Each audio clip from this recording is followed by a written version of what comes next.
Nós estamos desde quinta-feira à noite aí, pegamos o feriado já, justamente que a prefeitura não ia estar trabalhando. E o pessoal que vem aqui, ó, um pessoal que pagava aluguel.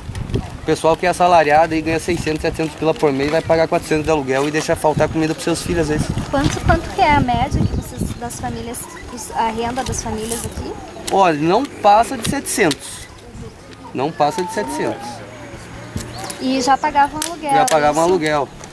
Tem casal aí com 3, 4 filhos, aí tem que eu fui o líder dessa invasão, eu descobri que era uma área da prefeitura, vim invadir e vou lutar até o final com eles.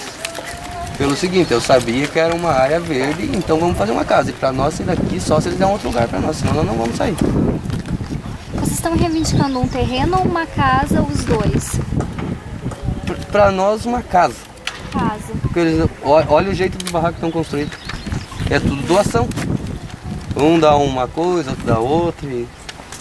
Os barracos foram construídos com materiais doados, é isso? Muitos vizinhos doaram, madeirite velho. Uhum. Quantas famílias estão aqui? Então, umas 70 famílias. Quantas crianças? Passa de 100 crianças. Eu dependia de aluguel. O aluguel hoje em dia está muito caro. Com salário só, meu marido só ele que trabalha, né? No momento eu não estou trabalhando. Não tem como pagar aluguel, água e luz e botar comida na mesa, não, tá muito difícil. No final do mês não sobra nada, a gente às vezes falta para alguma coisa.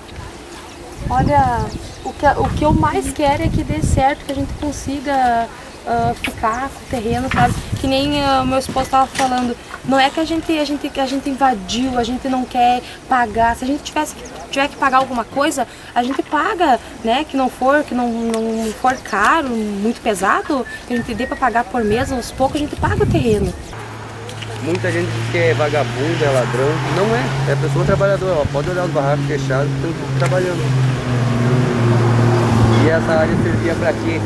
Para abrigo de marginal, drogado, assaltavam os estudantes da UBF, que tinham aqui, eles assaltavam o mercado, corriam para o mato, a polícia vinha até aqui, não entrava no mato de medo deles.